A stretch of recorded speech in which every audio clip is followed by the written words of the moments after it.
Gather, veterans. It's time to join the fight. The long war begins. Heretics crave the cleansing of fire of absolution. They need not fear, for we shall deliver it to them.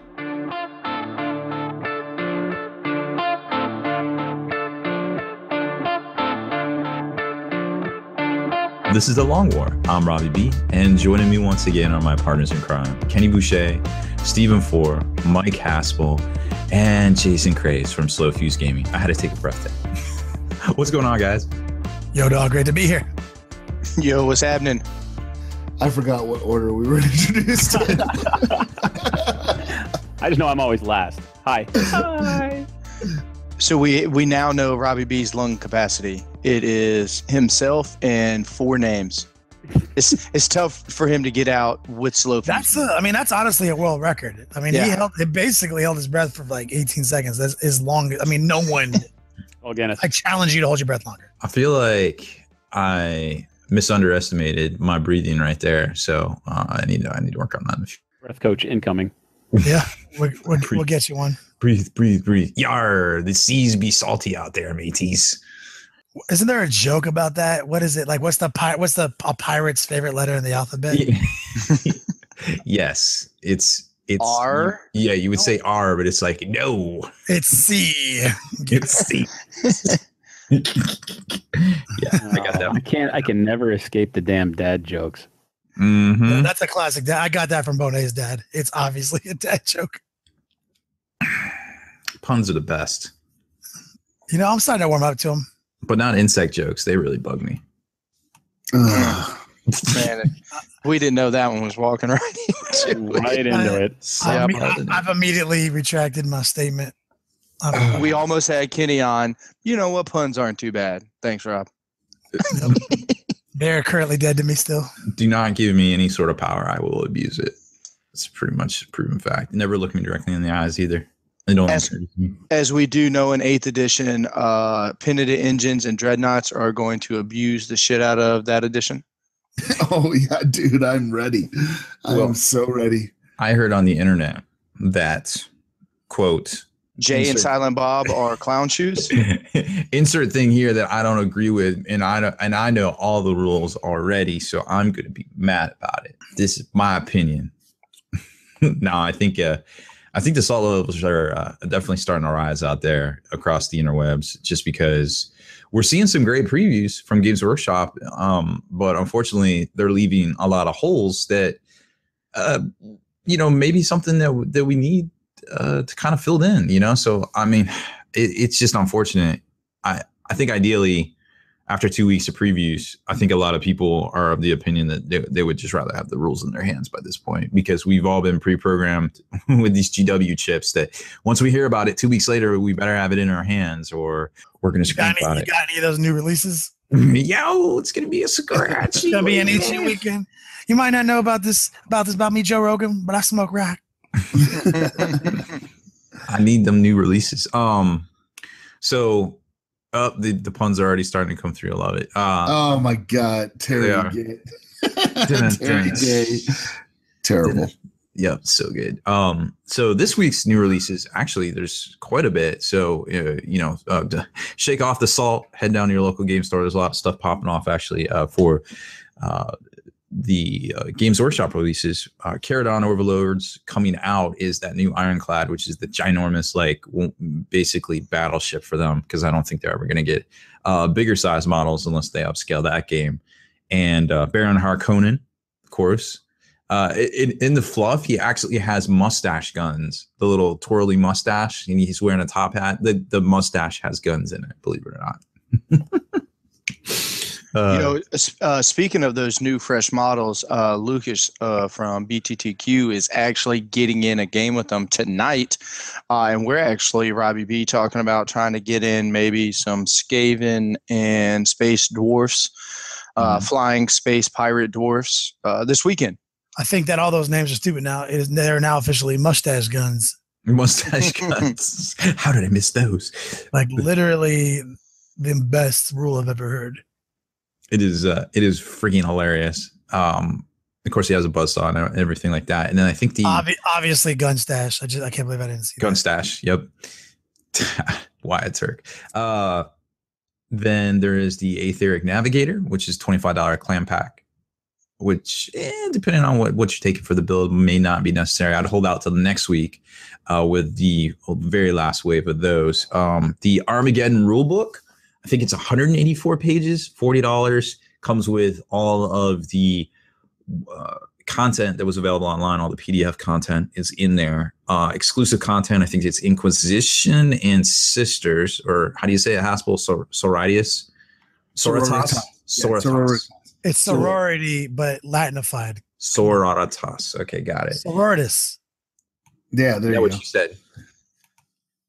If you're going to pronounce it poorly, just pronounce it betterly. I'll just say sisters and everybody knows what I'm talking about. Yeah, exactly. And if they call me on, I'll be like, I'm from the South. What do you want from me? But I can't claim that both ways, unfortunately.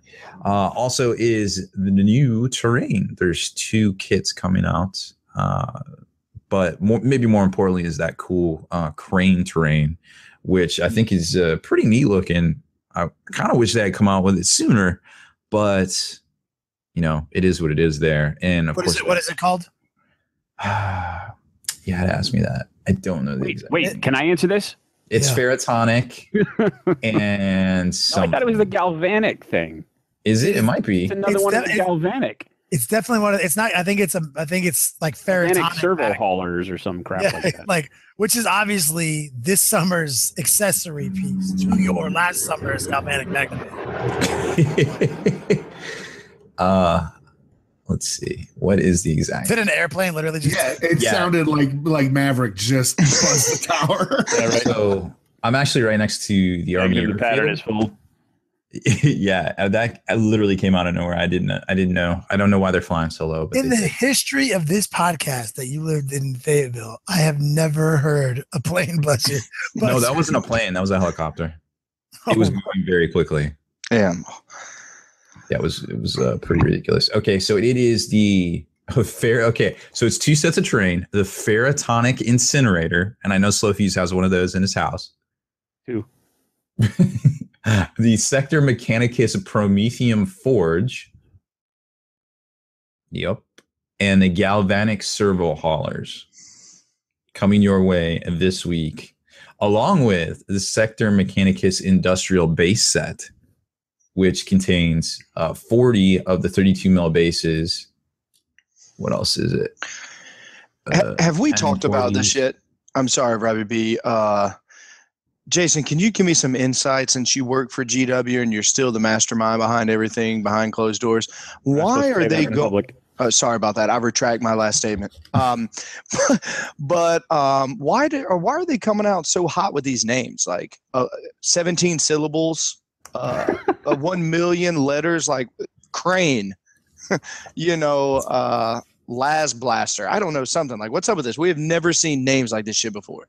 We know it's like the intellectual property wars that they've been in for years have now, all come to fruition. This is what's going on, and that's what'll be. It'll happen forever. Now, anything that's coming out is going to have a unique name, and they've got a whole batch of people. Oh my God, we need a reality show, Jason. Pitch that. Pitch a reality show. Like Storage Wars.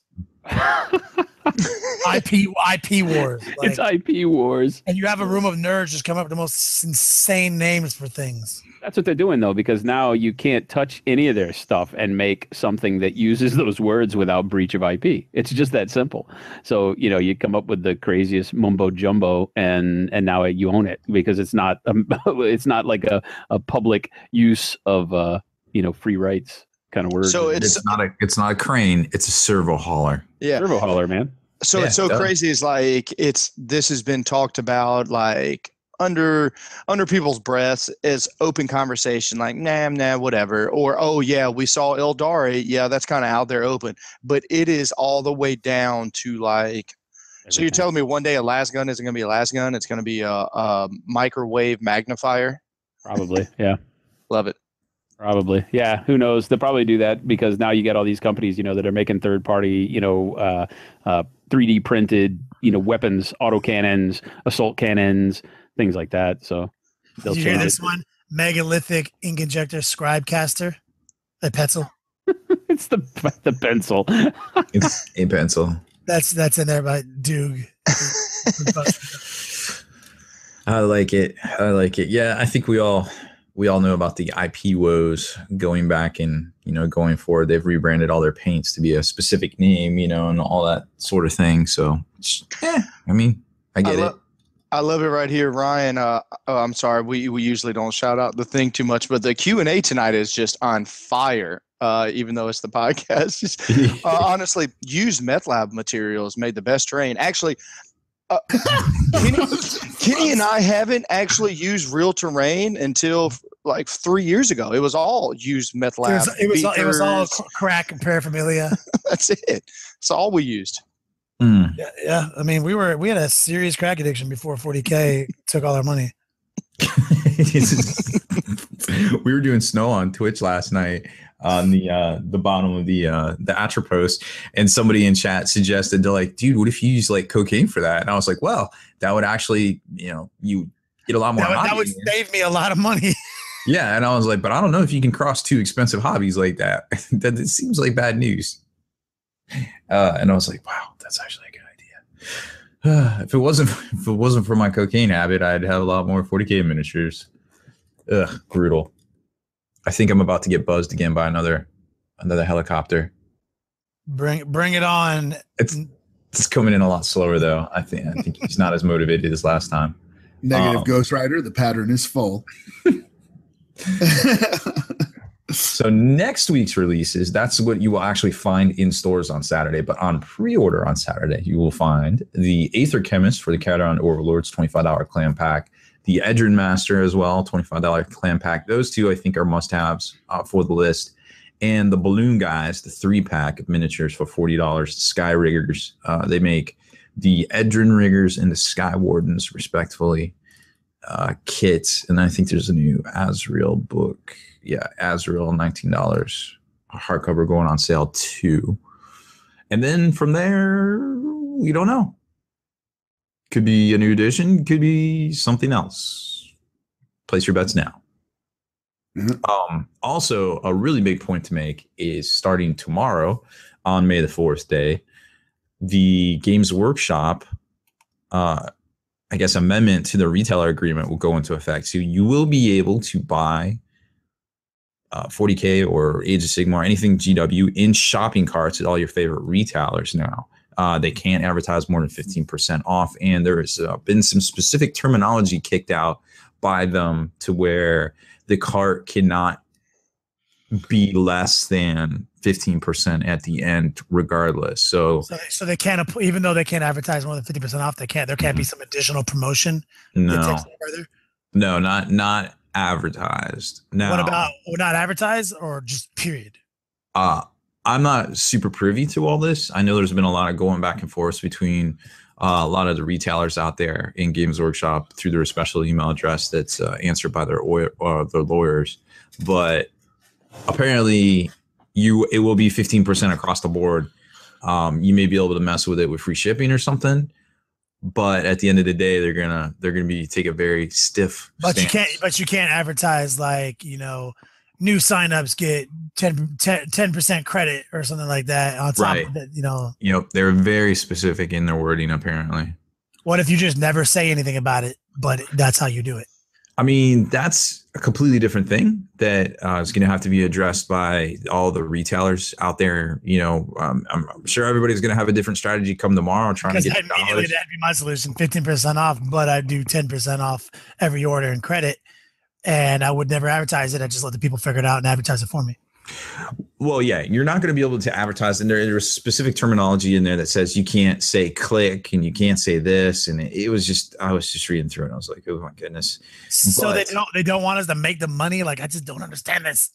It's very discouraging, their approach to this whole matter, to be quite honest. But and then from a business standpoint, I'm sorry, Robbie, from a business standpoint, why does this make any sense? Like, they're down to cut deals on box sets, they're down to put like $250 worth of shit in a box and sell it to us for like $110, you know, like Prospero and all these other stuff. Like, why does it matter? So it's not like they can say, well, I don't want to mark down my product. They got so paid. Good. They get paid the same amount of money via the distributor. Well, their money doesn't change. It's the value of their product that they're honest. It makes sense from a trying to preserve the FLGS standpoint. Well, we talked about it for 3 hours, and we changed opinions over the course of 3 hours and say this is actually a positive because this does actually bolster the profit margins on the FLGS. Before it was fucking them, right? Now you're saying if they take it seriously and say it's 15% across the board, everyone across the board, that means some of our favorite, you know, people that we buy models from make more money overnight, and we're not going to stop buying models. Mm-hmm. You know, so I'm not entirely convinced that's GW's motivation. I think that's a happy byproduct of it, because I think that at the end of the day, if the best discount you get is 15% off, why not just buy it from GW's website now?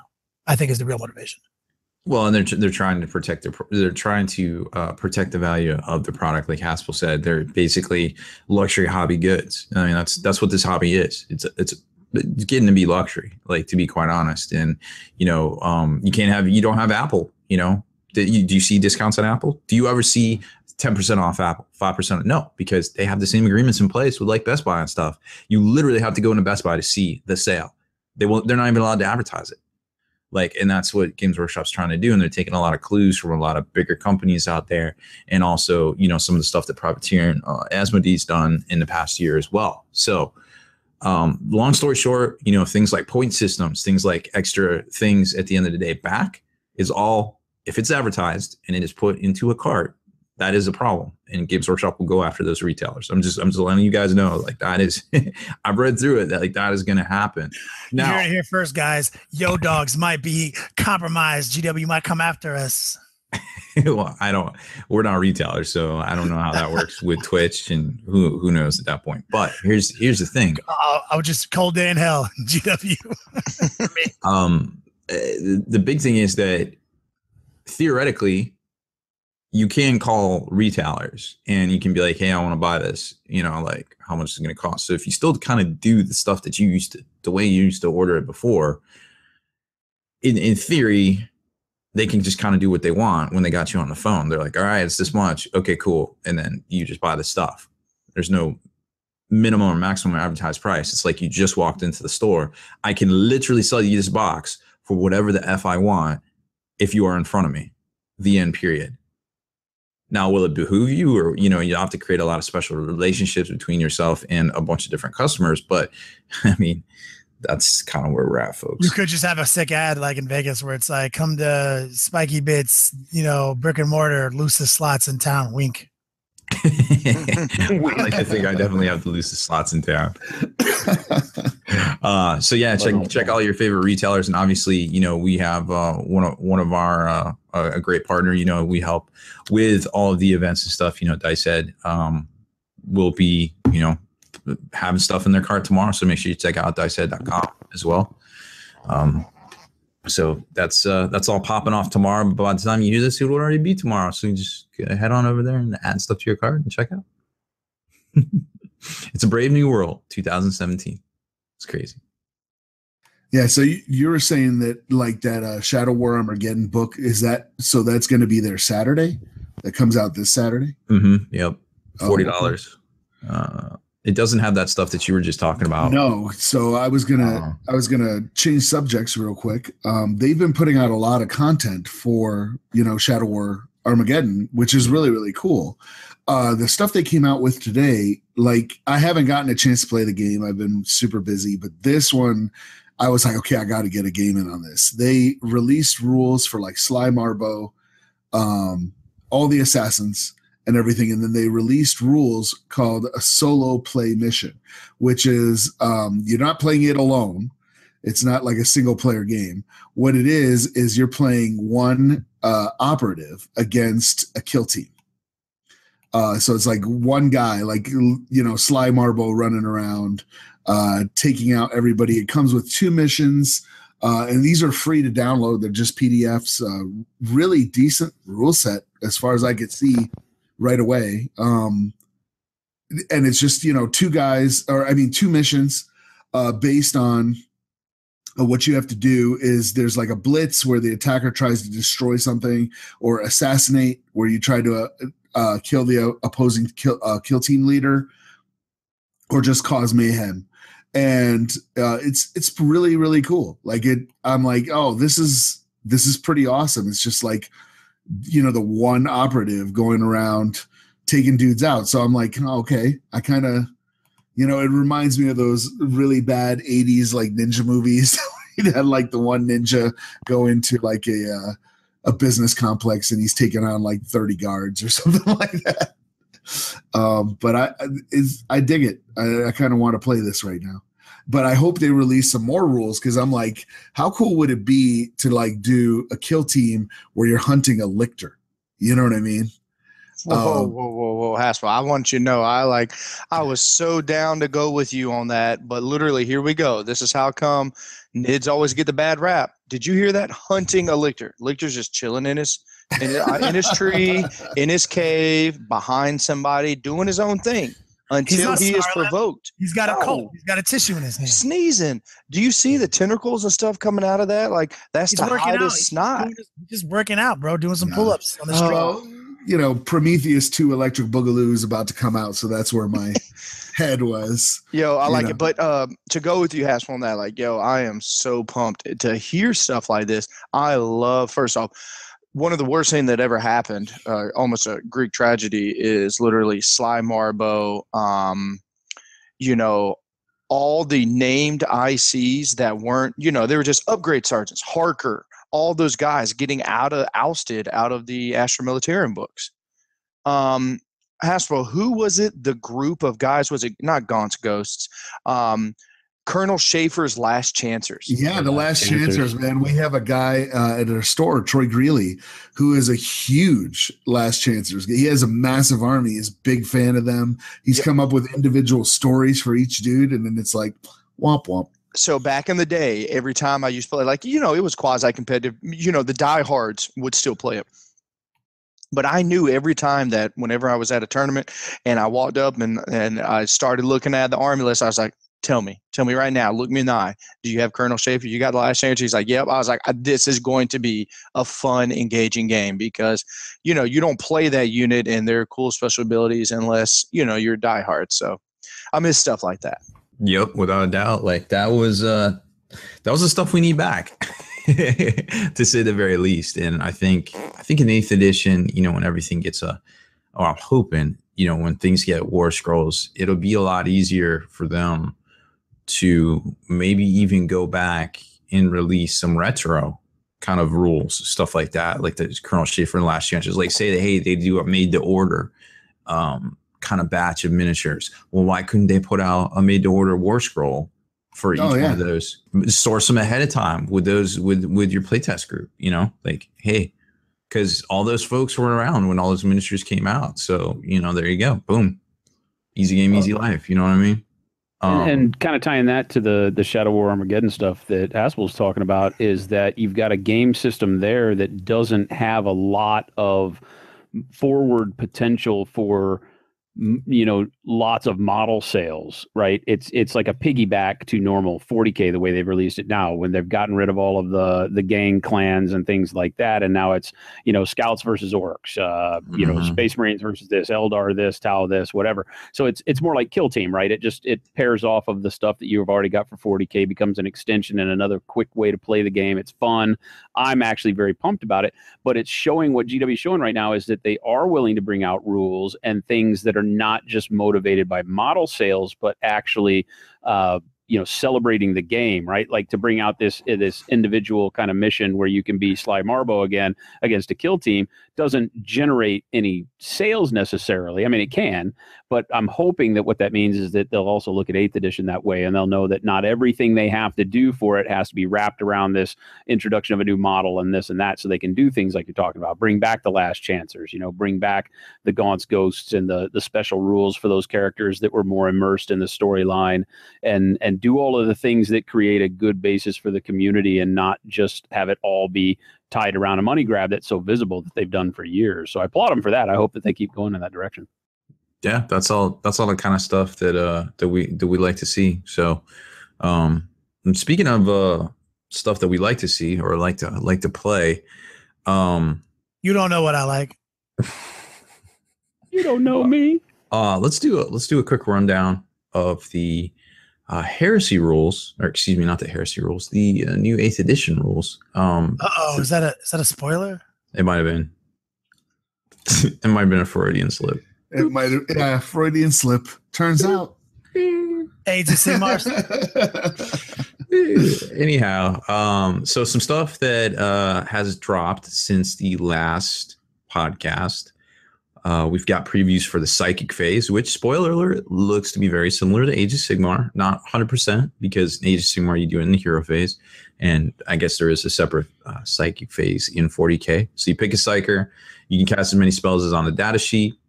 There's a simpler 2-dice mechanic for casting, just need to beat the warp charge value. Every Psyker will have every faction will have its own psychic lore with a range of thematic powers. In addition, every Psyker knows a smite power, which is very similar. Why am I brain farting on like all these like things? Mystic Bolt, I think it's called. I don't even know. Arcane Bolt. Arcane Bolt. There it is. But so to interject for just a second, Robbie B, for people that are having a hard time to digesting, who never played Age of Sigmar, to say, oh, it's going to be just like Age of Sigmar, I can't stand that, blah, blah, blah. Let's just remove what Robbie B said. It's very Age of Sigmar-esque. Okay, you can look at it that way. Or you can say, it's very 5th edition-esque. Because every Psyker in 5th edition could cast however many psych abilities as his warp charges would allow. Yep. Also, you roll two dice. There wasn't warp charge. It was just like you had 2 spells. You can cast 2 spells. You can cast 2 spells. Absolutely. And so your leadership is X, and you roll 2 dice, and you have to roll under that. You know, here, the casting power is X, and you have to roll above that.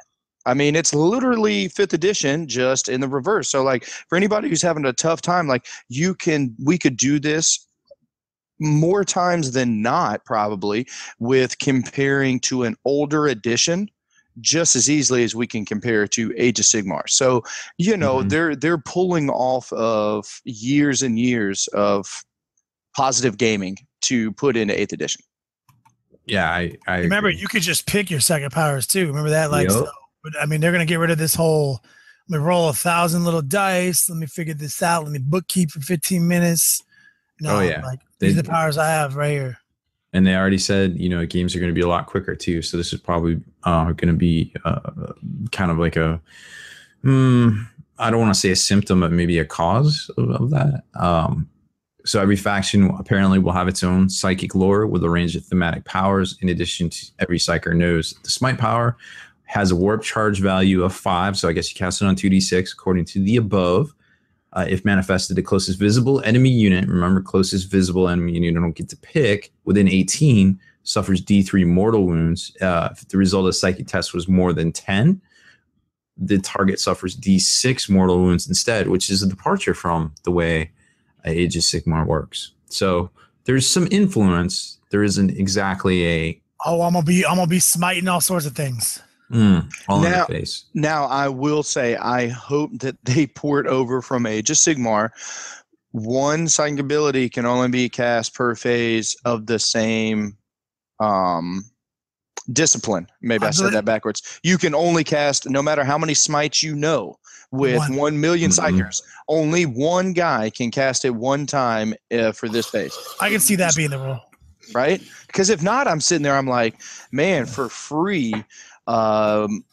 if you bring 8 psychers, you literally just do 8 D3 wounds. You know, it's pretty easy to cast off on a 5. I feel like that's a little too easy. Yep. Yeah, especially if you like, you know, play Inquisition or something or Guard, and you can just buy psychers like that are like Weird Vein psychers and you know. Absolutely. Well, let's not get too crazy because now we're mixing editions and you know, we don't know how exactly. We have work. no idea. Yep. Right. Those aren't even real editions. Those aren't even things. We just invented 7.5. No, I'm just kidding. Those are all fake, like we talked about earlier, man. Like there's not actually been a new edition since Rogue Trader turned to 2nd and then 2nd turned to 3rd. That's true. It's just been kind of 3 like point. We said it before. If you can play the Codex, if you can play your army's 3rd edition Codex in 4th edition, it's not a new edition. Right. Some people were playing their 3rd edition Codex in 5th edition. Yeah. It's not a new edition if the rules can still be played. So we said 5 times. 5 times they've changed the edition, but they actually haven't. This is the first time. Right. Them Because it'd be actually, like those were like, 3.2, 3.3, 3.4 or whatever. And now we're finally getting like, version 3. Version 4. I would say version 3, right? Because Rogue Trader, 2nd edition, all that bullshit was 3. So this is version 4. Yeah. So we got version 4 of the rules coming out, which is huge. And they actually said, no, none of these codexes are going to work anymore. That's what we need. We need that because otherwise you just keep adding rules and patching and band-aids and trying to fix things. And then all of a sudden you have 128 pages of fucking universal special rules. You know what I mean? Like, fuck, this is real. But it'll make it more streamlined. Away. We need it. Yep, the worst. All right, so charge phase. You can select any unit within 12 as the target of your charge. Your units will move towards them 2d6. Now, that's a departure from Age of Sigmar, of course, because you could just roll the dice and then you're like, I'm going to go that way. But you also said you can move toward them. Does that mean even if you fail, you go toward them? Correct. Yeah. So everyone is Tau people, like sort of. Yeah, basically. Everyone's got an assault move now. Mm-hmm. You roll it even if there's no target within 12? No. I think you can. No, it has to be within 12. I mean, I don't know because I'm just going by a generalization. So as long as you can get somebody within 12, you're moving further forward. Theoretically. Baller. But who knows for sure. Really. I'm all about it. Yep. No, I think that's a good mechanic. Enemy units still have a chance to hit the charging unit with Overwatch, which they said was the existing, basically on 6s. In the current 40K, you need to reach base combat. Now in the new edition, you only need to be within 1 inch. So that makes basic assaulting 2d6 plus 1. So that makes assaulting better, unless everyone's average movement goes down. Well, a lot of people were 5s. We saw some 7s, or we saw some 6s. We saw some 4s already. So, Can I say something about 8th edition that I don't like? I don't like that I have to be within an inch. We are saying that we are getting rid of templates because it is standing over the model, hovering, this and this. Like, why introduce a mechanic like an inch? Like, literally, it's so easy to put a tape measure from my base to your base and say, I literally need an 1/8 inch. Now we have to, am I touching your base? Because then I need to measure off of it, but I'm not on mine. Now there's a third mechanic in there, a middle point that I have to try to get to. Like, I really wish if they wanted to be us within an inch, charging is 2d6 plus 1. Yeah, it's literally the same thing. It's insane to me. I agree. I was having the same exact feeling. Well, it's like we talked about Mech Warrior back in the day. You measure from the center of the base. Like, it's an insane mechanic. Yeah, such a disaster. Yeah, I'm having nightmares just thinking about that one. So you also can't move within an inch of an enemy you didn't declare as a target of your charge. So if you want to engage multiple units, you need to brave the Overwatch fire of all of them. Oh, so I do like this mechanic. Mm-hmm.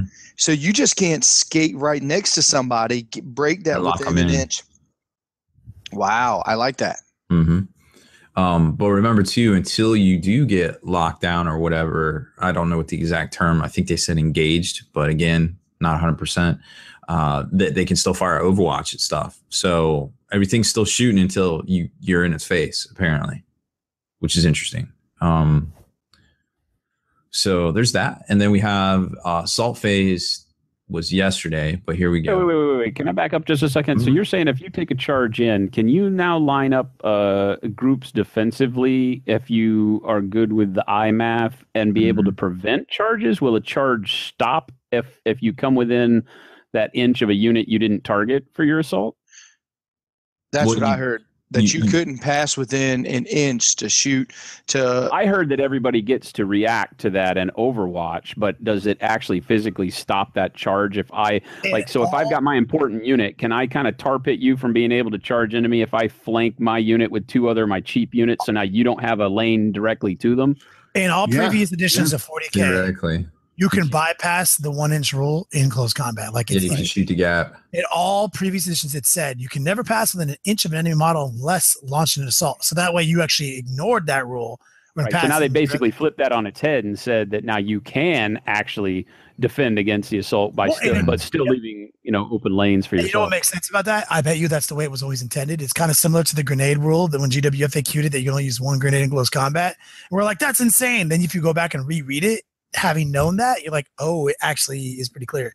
Makes some sense, yeah. And so, like, when you think about the rule where it says you can never pass with an inch of enemy model except when launching an assault, we're taking it to the literal sense of, like, I'm passing with inches of units while on my way to assault this guy in a game that says you can never be within an inch of a model. So what they clearly meant was the only time you can be within an inch is when you're making base contact with your enemy you're assaulting. So I can clearly see GW's intent was classic case of the grenade argument. Mm-hmm. There is an additional mechanic which Rob's probably going to get to in a second. But when you activate guys, get to make a 3-inch move during the assault phase, and that was a little convoluted in its wording, to be quite honest. It says when you activate, but remember when you assault in, they get to go first. So I'm assuming that they mean you activate stuff that was already existing in combat, because then it says after your charges 100%. Yes, the activating, I believe, in the context of this situation, just like Age of Sigmar, when you get to this close combat, it's activation based. Right. So they said everything that charges in gets to go, and then you start activating stuff, and then I guess. So when I activate, I get to move 6 inches. No, 3 inches. No. So yeah, just a mirror of exactly how close combat works right now. You get at your initiative step, you get to pile in 3 inches every time it's your initiative. That you can attack units that are engaged. Instead, just like in Age of Sigmar, anytime you come in with like 3 inches of a model, you can swing on them in close combat. Is that the case? Yeah, that's what I read. So you can engage units anytime you're within an inch of them, no matter what the phase. Well, in the assault phase, I think it said that you had to charge them. You can't move within an inch of an enemy you do not declare as the target of your charge. Right, so, but there was another thing where it said that you could attack when you activate.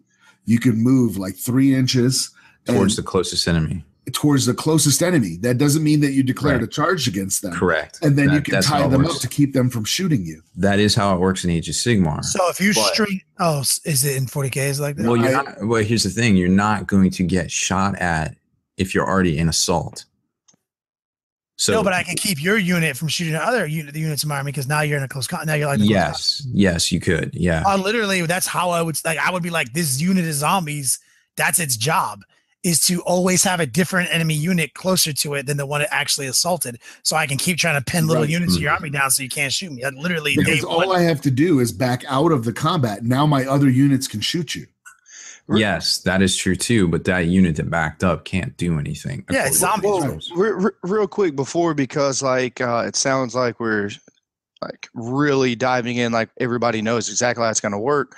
But isn't in Age of Sigmar you can shoot somebody who is in combat? Like you can, and that's a departure from 40K according to the rule, or according to the previews we've seen. Is you cannot do that. You can use pistols in combat, but within an inch, I think they said it was. But but you can't shoot into and out of combat. Apparently, they didn't give a whole lot of specifics on that one. Cool. And then I do too. And just to clarify, when and it might even just be I think we're getting tangled up with verbiage when it's saying activating.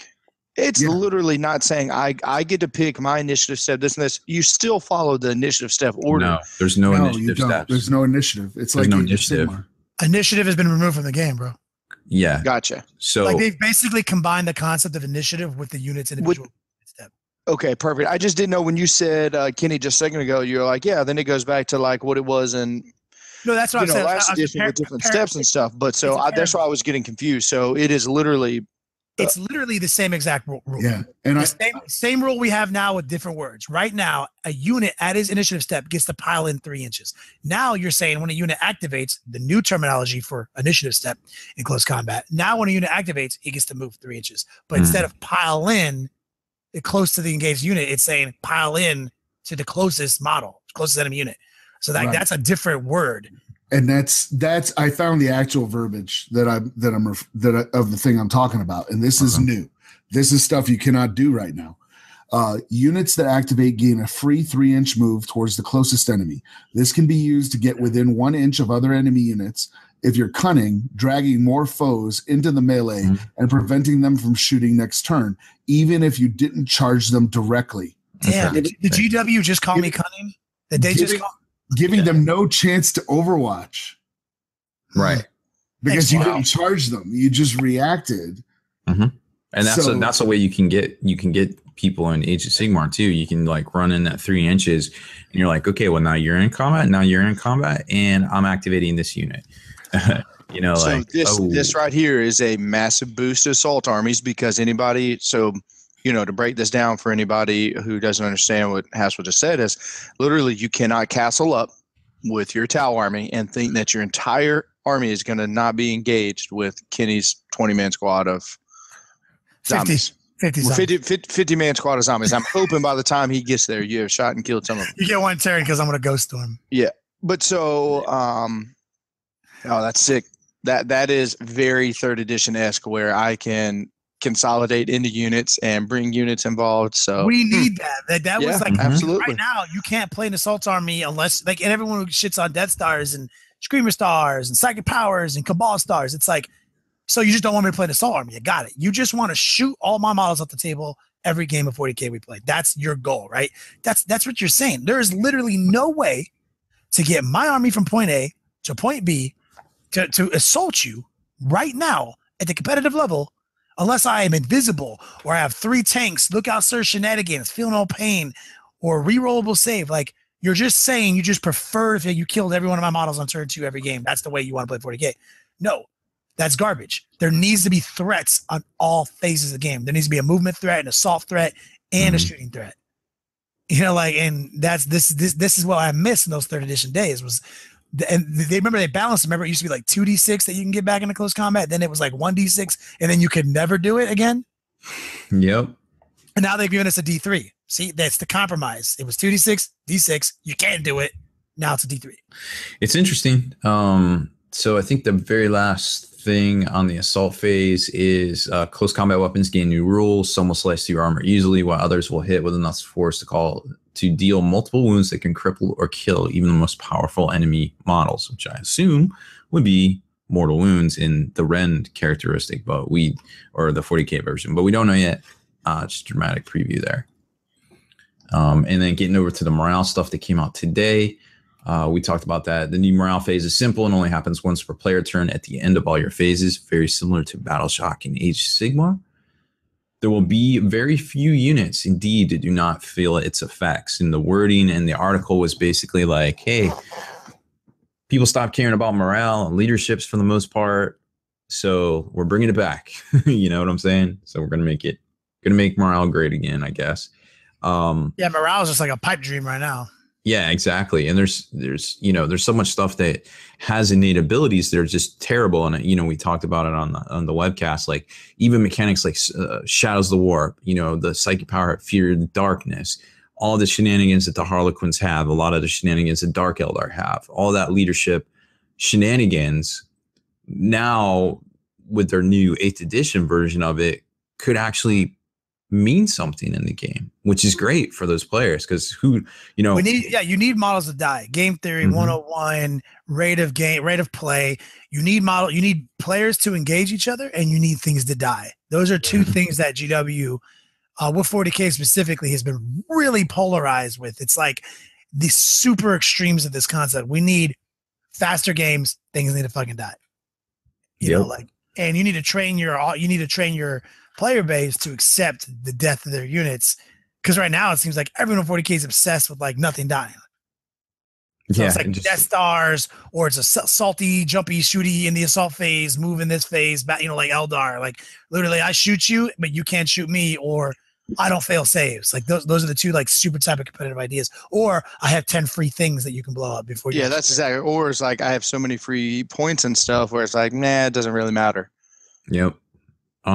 So that would be really cool to see. And they actually used the Hemlock Wraith Fighter as an example for the leadership. Chaos Dark Apostle, as a bonus to leadership there too. So morale tests will be basically you roll dice, you add the number of models from the unit that have been slain, and if the number is bigger than the unit's leadership, that many models are lost. Not wounds, just straight models, and it represents, them running off the table or helping their buddies off the field or literally just dying, whatever somatic representation you want. That's what it is. I choose that in the Coast Commanders version, it is how many people have shit their pants. Where's Kenny? I don't know. Pimp down. Let's go pick him up. Let's get him over to the latrine. I need new pants, guys. Let's get him cleaned up. What so size are you? You guys go embark on new pants journey. I got your pants right here, dog. Yeah, I was gonna say side quest. Side quest. Get pants. That'll be part of it.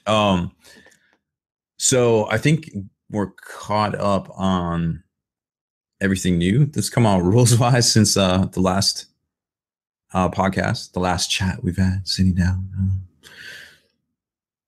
No, I'm sure there'll be additional mechanics and all sorts of things out there. But again, we don't have the rules. We don't have the full picture. So there's a lot more questions than answers at this point still.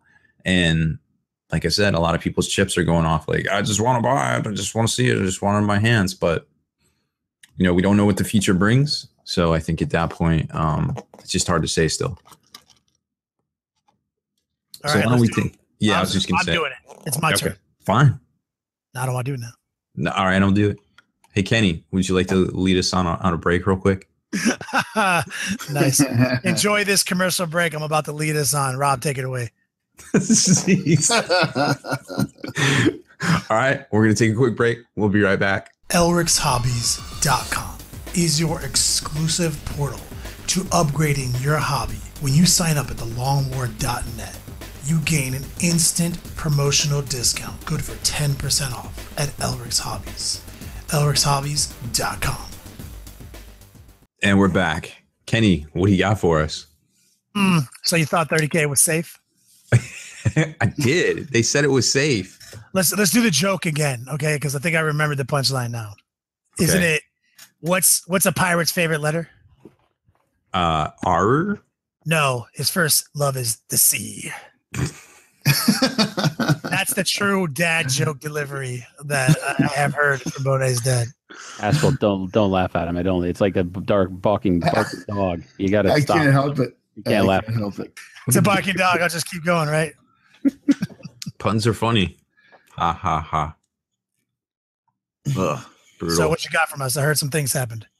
Yeah, there's some chatter out there. Some folks have been noticing that when I looked at it, and this isn't 100%, I'm sure it'll change at any of all times. It probably has already changed twice since this podcast came out. But over on Forge World, if you look in American dollars, or if you look at the normal site, not the Australian site, it looked like the red books weren't even on for Horus Heresy for 30K. The red books are the compilation. There's 3 different ones. There's one for just the general Legion rules. There's one for each individual Legion rules, and then there's one for the Mechanicum. Actually, there's 4. There's one for the Solar Auxiliary now too. So there's actually 4 red books. They are available digitally over on Black Library, where you can get the links and you can download them from iTunes as well, or you can get like the PDF versions, I believe. But on Forge World, I didn't even see the red books. All I saw was the black books, the 7 traditional Horus Heresy books. So apparently there's a little bit of a discrepancy, and some people noticed it today and was posting it up and was making the rounds and getting people all fired up earlier today, that the Horus Heresy books, which Games Workshop said that they wouldn't get updated right now, but they would be updated eventually. If you read the exact quote, and we've got it all up over on Spikey Bits, that they would be eventually updated. Now, here's the thing. If you check the digital versions over on Black Library, and I think this is the digital version. Okay, it says, I'm just reading through here. It says Spikey Bits is clown shoes. Yeah, it's a quote, clown shoes. Okay, yeah, here it is. Okay, so it says, and this is for both the Age of Darkness Legion rules and the Mechanicum Tagmata Army list. Warhammer 40K is being updated soon, and we'll be releasing updated rules for playing game sets during the Horus Heresy shortly shortly after.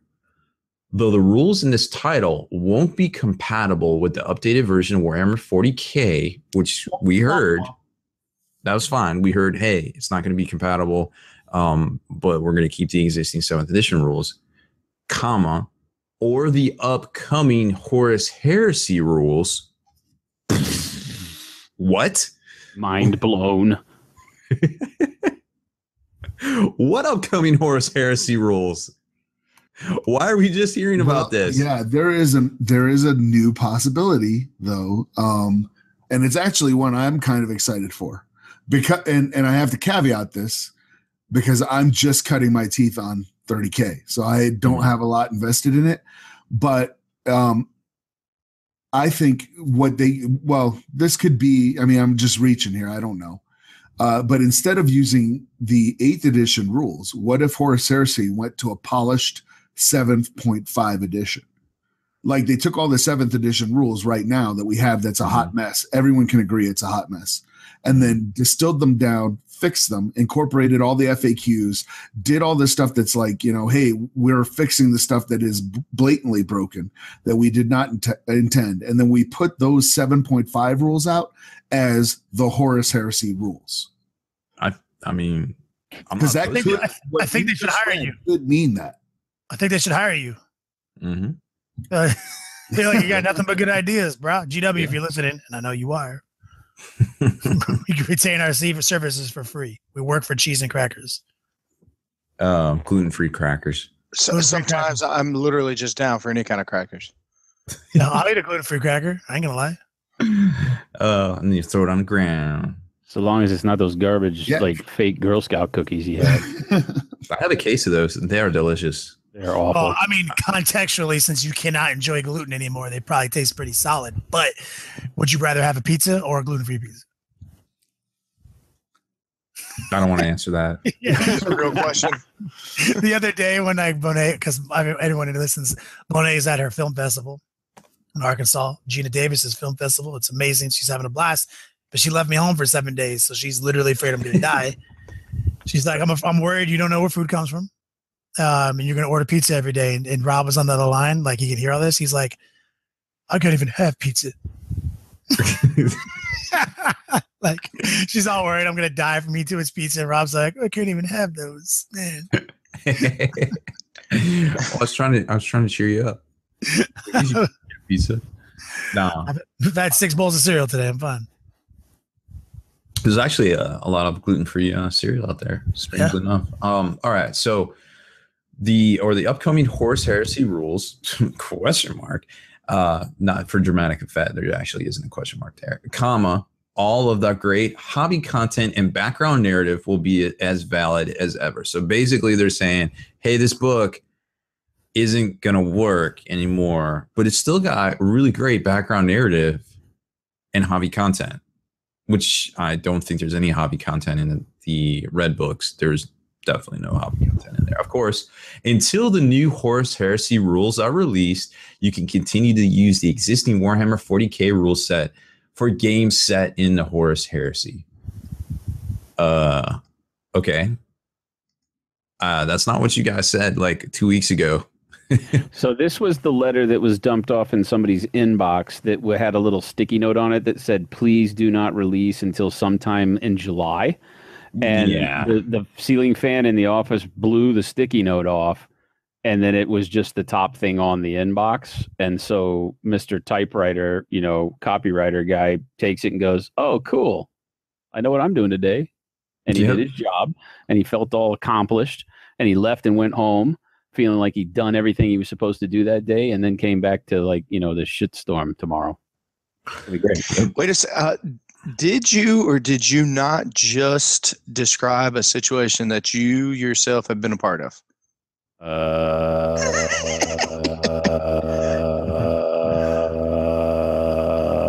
No answers. I mean, obviously there's some signals crossed here because the same exact product over on Forge World's site, the physical copy of the book reads as this.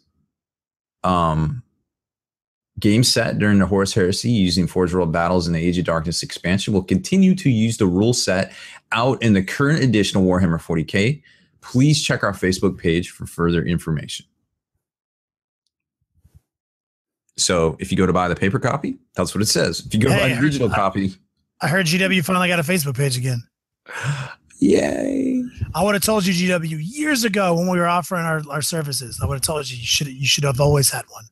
Mm-hmm. You should definitely not turn that off. I can't believe I've actually recently had this conversation with people who are in a pretty big company doing games. And I was like, can you believe they like just turned their Facebook page off one day? He's like, I would have fired people over that. Are you kidding me? I was like, no, that actually happened for years. Oh yeah. For like literally 2 years, 2.5 years. Like I told some certain individuals this story and they were like, that's literally insane. I don't even know how to respond to that. Yes. Thank you for coming back to Facebook and keeping us those updates. Keep it going, GW. Your head's in the right place. I don't blame this one leak on you. It actually makes sense that Horus Heresy has to get changed. Yeah, I mean, it makes sense. And here's the actual quote that Warhammer community put out right after the, this is their FAQ post, right after that Q&A with Andy and Pete. They said, a few of you might be wondering how the new edition of Warhammer 40,000 affects Forge World's Horus Heresy rules and army list. Well, for the moment, it won't. You can carry on using existing Warhammer 40K rule set for your Horus Heresy games.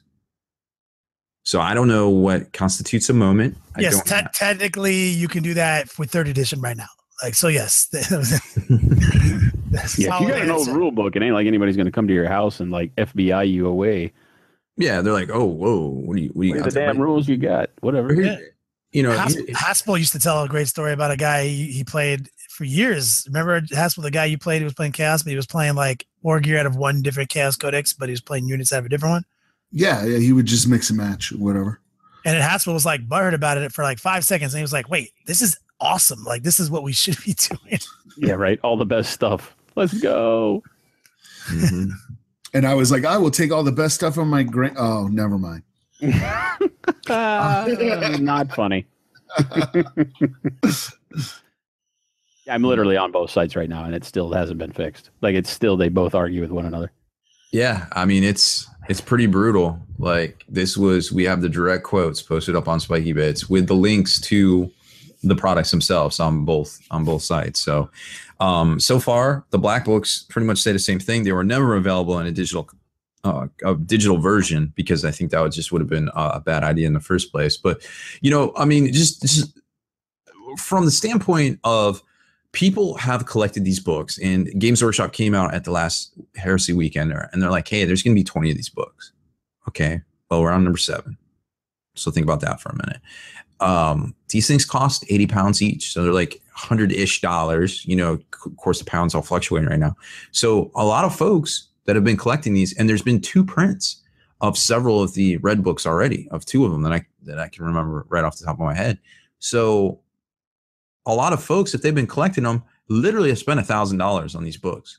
Like, and this isn't like a 3rd edition thing. Like, this is something that it's kind of like a luxury item. Like, these are big leather, you know, faux leather bound. They smell of rich mahogany and leather. Yeah, they are absolutely gorgeous. They got metal corner clasps. You know, you've got the fine ribbons. You know, all of it's very well done. Like, this is going to infuriate people. Like, straight up. Like, I am going to call Forge World and be like, I have every one of these books. No, I didn't buy them in the past 8 weeks. You know what? Y'all owe me something.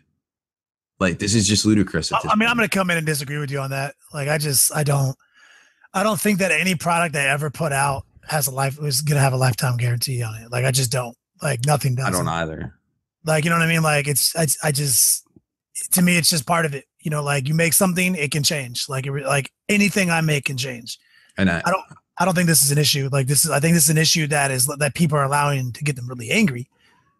You know, but I will give anybody 20 cents on the dollar for all their books. Yeah. Somebody said a comment earlier. They're like, hey, you can strip paint off your miniatures, your outdated miniatures, by putting them in the oven and setting it in. Oh no, that's just wrong.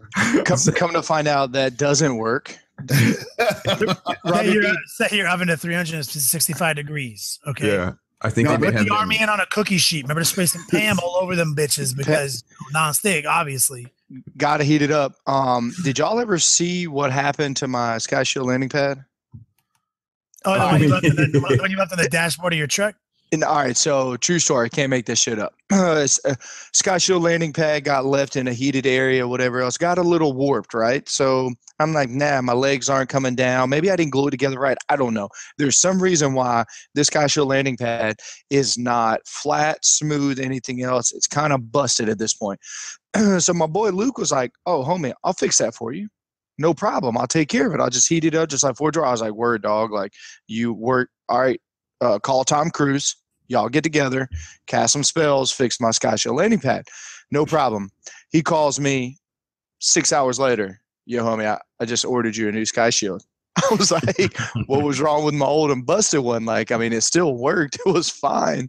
He's like, I put it in the oven, pressed in between 2 cookie sheets and a stone pizza, like a pizza stone that's heavy on top to make it flat. I guessed wrong on the temperature. It is now a flat piece of plastic. I said, bro, you warped the. I mean, it was terrible, terribly warped. It was hilarious. He's like, also on a side note, unrelated, my wife is divorcing me right now. Yeah. Yeah, I mean, a mess out of the oven. I ordered you a new Sky Shield landing pad and me a new oven. Yeah, you have borderline unusable now. To get back to what you're saying, Kenny, about like something happening a lifetime guarantee. I don't subscribe to that either. But that being said, I think this is kind of like a different thing with putting these books out. No, don't get me this way. I'm not going to throw them out or anything. I'm going to keep them because they're great books. They read well. They have a really, really awesome stories in them. I've reviewed each and every one on YouTube. The last book was pretty, especially engrossing, Prospero or Inferno rather. But I think the fact that they fumbled the crap out of this transition already, right out the get-go, like this smacks of the way they messed up the rollout of Age of Sigmar. They got to do something. Like whether it's even, hey, here's the deal, or hey, we're sorry. They got to do something at this point because there's a lot of salt out there and it's just going to get worse if they. I agree with that. I mean, I can't tell them how to run their business, but if it was me and I fumbled something, I'd say I was sorry, but I wouldn't give you any money back. I mean, it's still unlimitedly my IP. Those books are so amazing, though. I have military history books about like Gettysburg and Napoleon and stuff like that are not as good as those books. Yeah, I mean, that's what I'm saying. They sold you entertainment for $100. They sold you this book that provided you with $100 entertainment. I don't know about you guys, but I go through $100 entertainment in like 15 minutes these days. You know what I'm saying? Like, and so, I mean, once you got like $100. Kenny, I'm sorry, but we have told you that there is no sex in the champagne room. Oh, that's a different type of entertainment. 15 minutes, please. 2.5 minutes tops in the champagne room. You know what I'm saying? I'm talking about like going out to the movies. I'm already $100 deep and I haven't even sat down in the movie theater yet. They give you an ill book that made you happy, made you glad. It sits on your shelf and 90% of your enjoyment comes out of just looking at that fucking book now. The entertainment's already been had. For me, it's like just a thing. Like you're right. And as a business person, like, because I would have liked to roll out with that information in a more structured, in a way that I can control it, so that way I can make people not feel so bad about that investment. They fucked that up. I feel like if they were asking me like, what do you think I should do? I'd be like, go on there and fucking own it and say you're sorry. Like that's the best thing you can do is get in front of something that you fuck up, players fuck up. You got to say you're sorry. You got to mean it. But at the end of the day, this is just something that I think a lot of people who are already a little mad about are going to just latch onto and just be beating this shit to death, but what about my books? But what about my books? Like, man, fuck, I got books. I've been buying books for 30 years, bro. Like that. I have books for games that don't exist anymore. Yeah, please, dog. Like, I mean, get out of here. I got a backpack full of, I got a fucking Grey Knight Codex over here. How many times do you think I've opened it? I just like the way it looks. Like, please. Yep. No, I feel you there. They do need to at least say, "Hey, our bad" or whatever. I mean, they don't have to do anything, but that would be my advice. They can do whatever they want. Still, though, if anybody like wants to drop like their entire collection of books on eBay for say like I don't know $20 or whatever, Yo, hit me up first. Drop me a text. I'm your guy. I'll give you 40 to save you the hassle. Yeah, Haspil's like, and I am down to give you 20% on top of whatever your low ball offer is. Yo, $20 plus shipping. So yeah, I'll chip in for shipping. Yo, by shipping I mean you put them in a flat rate priority box, the one that fits all the books, and ship them. The one that can weigh 100 pounds. Yeah, and it only costs $20 to ship. Brutal. Oh my goodness. So yeah, that's the big brouhaha right now on the internet. It kind of mushroomed out of nowhere. I'm not sure who noticed it first, but it was definitely making rounds tonight for sure. Ugh. And it's just an unfortunate thing, like Jason said. It could have just been, the Post-it flew off the stack of papers. I think you nailed it. I think it's literally that's exact. I mean, I feel like it's just somebody wasn't paying attention that day when they were doing their copy setting. Yeah, somebody got a little creative in their storytelling, or they're combining two meetings, one that was a future plans meeting and one that's a current events meeting, and they just got it mixed. I mean, it's funny that it's still up there, that you would think that this would be some sort of damage control being done, take the type down, put the right type back up so they didn't look awkward, and because they should know already that the people out there are looking for this kind of thing, because they do this, leak a little bit, but not enough to make people comfortable. So everybody starts going into fear monger mode, and then they do something slip like this. That this isn't. Maybe it's a a calculated slip, but it doesn't seem like it because they've spent so much in production for all the other things they're doing that we've kind of GW is not them for. I could not see GW like using this as a misdirect. Like they've never exercised tactics on that level before. Nah, that's not the way they're built. So like these fuckers had 3 people playtesting an entire edition before. Like they're not. Their tactics are not strong. I choose to view it as that we've already seen the initial statement that was that they're going to continue to have 30K fall along the 7th edition rules, and that at a later date they will be migrating on. But until then, these books are still valid. And then the Forge World email that I got regarding the Imperial Armor books, they're not going to be relevant, but they still have great content, yada, yada, yada. I mean, I get that side of it. I don't think that we'll see them come out and apologize for anything. I think I actually think that's a bad move for a company to do, because it sets the precedent that now if you ever wanted to do anything limited edition, you almost have to hold true to your guns and say, no, we released this really cool content. It takes a lot of our time and effort to put it out. They're great products. They're collector's editions, and you buy them. And when they're done being used, if all you're using them for is a game, then sell them to somebody else who wants to collect it and so on. So it's like if you buy this year's Corvette because you really like this year's Corvette, next year they come out with a new body style, you're not going to be able to take your Corvette back, other than as a trade-in. You can't go back and say, what the new one's fucking badass. You get a 100,000-mile warranty, bro. That's it. Mm-hmm. Yeah, you get a warranty, and you should have waited. But wait, you didn't tell us what the next 5 Corvettes are going to look like. Well, that's hell, man. Yeah. That's not my job. My job is to make excellent Corvettes year in and year out, bruh. You got a Corvette, and the Corvette's probably a bad example because it's going to be a cool car, probably. No matter what you buy. But if you buy this year's, a cool book, like no matter how you slice it.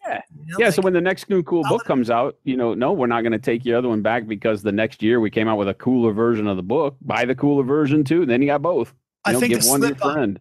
I think the slip up is in they were leading us to believe something that now this is proven to not be the case. Right. Like previous statements they made were not this. And so this slip up potentially revealed that they might have not been 100% truthful at this moment. Mm-hmm. Yeah. Okay. Yeah. But that's what you have to. You have to own that. Yeah. Okay. If you got to apologize and say, "Oops," that thing that came out on Black Library is wrong. That wasn't the right text. Yada yada. We're still. Don't worry. You still can use 7th edition rules. Horus Heresy is not changing for the foreseeable future. It will change eventually, but yada yada. I mean, they got to do something. But I feel like that's what they said, and everybody kind of read into it and said, "Oh, Horus Heresy is just going to stick with 7th." I feel like it's the internet wish listing saying, Horus Heresy is going to stick with 7th, because when Rob read the quote that they had in the Q&A, that's not what they said. They didn't say it's going to stay with 7th. Mm-hmm. They said for this moment. Yeah, they didn't say long term. They said just for right now. And I think that people need to understand that without an actual date, but with the implication that it is changing, be prepared for any moment now, you know. So I think that there is a little bit of responsibility on the consumer. I think it's very ham-handed by Games Workshop to not be specific, but it may be because they don't know. And there's that question of, do you say anything until you know, or do you just go radio silent? Because both have their negatives and their positives. Some of the negatives, you know, are for the company, some are for the consumer, and then the other one, it flips around. They're positive for the you know, the consumer and negative for the company, blah, blah, blah. So it's a tough rock to be behind. I feel like they might be premature in a lot of their talk here, but I can see why they have to do it, because there's so much money in 30K, because so much of it is based on Forge World. And so those people of all are going to want to know that, you know, their beloved, you know, investment is not going to be trounced on here in, you know, a couple of weeks when 8th edition comes out. Is that going to make, you know, 30K no fun? Because most people don't want to think about, well, we can just continue doing exactly what we do, you know, because then what happens if you go to the 30K at Las Vegas Open and you go to do the tournament? What are they going to do? Because now if you and your buddies like to play with the current version, and yeah, you have all the right to do that till the sun burns out, but if you're the kind of player that loves it for that and then wants to go on the tournament scene, and the tournament scene then is going to force to change to whatever new happens, and you don't like it, well, then I understand why people would get mad. And that's where the full disclosure really needs to come about. But Games Workshop has notoriously been bad for coming around full disclosure, because it's a bunch of gamers. I mean, at the root of it, you know, the people that are writing these things and being the creative teams are still, you know, while maybe not full-fledged gamers, they're still tied to the hobby, you know, and so they're not the best all the time at building this release schedule. You know, they may know what releases are coming out 9 months from now on a Monday, you know, for pre-release, for miniature wise, they have that scheduled out, but you know, all this other storytelling and what are we supposed to do, and you know, how planned was this whole thing? Because I feel like at the end of the day, an 8th edition coming right now was not being spoken about at this time last year. I feel like this is probably a little bit quicker than maybe they wanted to, but that all of these gears changing and the positivity that we've seen building over the course of the last quarter and more has kind of driven them to say, okay, now is the time. And so because of that, they may not have a good 12, 18-month plan attached to it. It may literally be going, you know, quarter to quarter right now. Yeah. I also feel like, I think you're right, because I think what startled them into Let's Launch 8th was two things. One, it's the 40th anniversary of 40K. So they were going to do something big. The 30th anniversary, right? Not 40th. I'm sorry. No, so 88, yeah, 30th from 88. Yeah, 30th anniversary of 40K. Yeah. And also the General's Handbook being the most successful book they've ever launched. Mm-hmm. They mentioned that at Adepticon. They said that the General's Handbook was the most successful game book that they'd ever launched. So I think a combination of those two things kind of let's accelerate this and push 8th edition. Which really kind of, I guess, brings us to the point that they are going to put out a General's Handbook 2 at some point this summer for Age of Sigmar, but also the fact that they alluded and then confirmed that there would be a General's Handbook-esque type supplement for Warhammer 40K coming from what they hinted at, and then also confirmed that it would be a yearly kind of thing. So real quick, just to put it in perspective too, it was the General's Handbook, which I love it, don't get me wrong, you know, but that's to downplay like some of the great books GW has put out. Mm-hmm. Like I love the 4th edition rule book. To be honest, I that is my favorite or best one, but like I guess GW botched Age of Sigmar so bad that, yeah, I guess comparing the botch job they have to the General's Handbook coming out, yeah, under that premise, what a phenomenal book, but like best ever and like the most whatever. Like no, yeah, I think successfully though, I think they're right, because one, it didn't cost a lot of money. It was like $25 or something mm-hmm. like that. Mm-hmm. Everyone who plays Age of Sigmar bought it, like everyone. And then everyone who was on the fence because Age of Sigmar was broken bought it. And then everyone who had gotten out of Age of Sigmar or wasn't attracted to it because of the play style bought it. Well, they're just like, hey, it's just $25. Let me buy this. So it was just like, because I mean, I was out of Age of Sigmar. I'd walked away from it, and when the General's Handbook came out, I literally just bought it. Sight unseen. No, absolutely. No, I'm with that, but it's because of what they did with Age of Sigmar, because it was so drastically bad. You know what I mean? Yeah, absolutely. And that's just like saying, too, back in the day when something's $25, we're going to buy it. Kenny, Haspil, anybody, like how many, I bought every codex. When they're $50, $60, $70, limited edition, I'll buy every other one of the important ones. But when a codex came out back in the day and it was $25, I literally just guaranteed bought them all, every one of them. So, yes, they hit up a price point that was very advantageous to get people to motivate to play the game, or to buy, at least to think about playing the game. And then also they did such a shittily job to introduce Age of Sigmar from fantasy that, it pushed forward. So to say, that's why I just don't like saying, if somebody says, oh, A works, why don't we just port that over to B? Like it's a completely different game system. 40K was not that broken. We could have stayed with 7. We could have, you know what I mean? Like, that's a fantastic point, man, because I hadn't thought about it. But in terms of sales and saying that the General's Handbook was this, biggest major release, that's great, because now that actually what Juice is saying provides a negative spin on it. Because he's exactly right. They may now be look at the sales that generated. Let's make all of our rules like this, because that obviously means people love this. When in reality, it was that you had screwed the pooch so poorly that now you release something and you had such a rabid fan base that they came back and bought it. It's not really indicative of how well they liked it. I think that we can all agree that Age of Sigmar is building momentum and has actually become a pretty good game, but it doesn't mean that the General's Handbook was the way to do it and that was perfect. I think that's what you're saying, Juice. Yeah. Oh, absolutely. And to be honest, and you guys are, just as old school 40K players, or fantasy players of all realms.